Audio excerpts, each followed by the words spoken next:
basketball. Next message. Hey, this is one of those situations where I totally agree with Greeny regarding the Spurs. The fans that went to that game, the fathers and mothers that took their kids to that game, when they see the Spurs, they want to see the stars. Greeny, spot on. Yeah, and again, I'm not suggesting anyone should have the right to demand their money back. No one should have a lawsuit. I'm not talking about that. I'm just saying from a business standpoint, I'm not a businessman, but my parents own a small business. It's a bookstore in New York. They've owned it since I was a kid. And I worked there in the summers when I was growing up. And I know you treat your customers as well as you can. That's right. Right, and that's just business 101. When someone walks in, you smile, you ask, "Can I help you?" And why? Because you want your customer to have a good experience. Absolutely. Because you want them to come back. Absolutely. And I was telling you earlier, I go to the Pistons games not because of the Pistons right now, because we're a bad team, but because of who they play. Mike and Mike brought to you by AutoZone. Get in the zone with AutoZone. Years ago, when I covered the Bulls when Jordan was playing, Jordan got suspended for a game. They were on a road trip. Guys, you'll look it up. You'll get the details in 2 seconds. Jordan threw a punch or almost threw a punch. He got suspended for a game, and they wound up the next game they played was in Utah. And he sat out that game, and people in Utah lost their minds.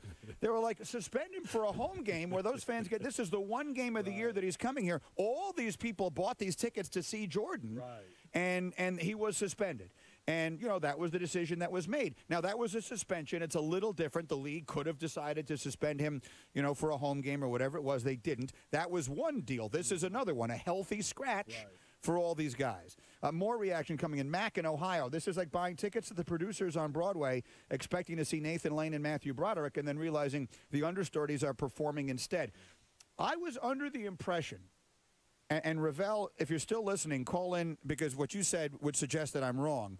I was under the impression that if you buy tickets to see a Broadway play where there is a star whose name is above the title and that star doesn't perform, that you do have a right to get your money back.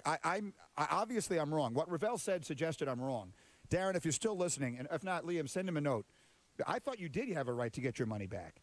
If some huge star is appearing on Broadway, who was doing, well, whatever it is. Some, you know, we all know, big movie stars sometimes go to Broadway and they do a play. I think if you buy a ticket to that play and that star doesn't perform in it that night, I do believe you have a right to get your money back. Yeah. Maybe I'm wrong. No, I think you do. I mean, I really do, unless there's circumstances that surround that actor not being able to be there. Like you say, people go there with a certain expectation. You go there to be entertained. You go there to see certain people. You have that expectation. When it's not done, when you don't see those people and then you don't get that expectation, it's such a letdown. Toby writes to us, I don't care if Heat fans got ripped off with the Spurs no-shows. No one does. Stern can do nothing.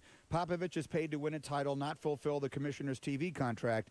If Stern tries to sanction the Spurs, they should fight it in court. I actually agree with that. I don't think that the league should or can do anything about it. I think that the coach does have to take that, the organization has to take that at least a little bit into account. Please keep the reaction coming. It's really interesting stuff. We're joined next by a young man called Johnny Football.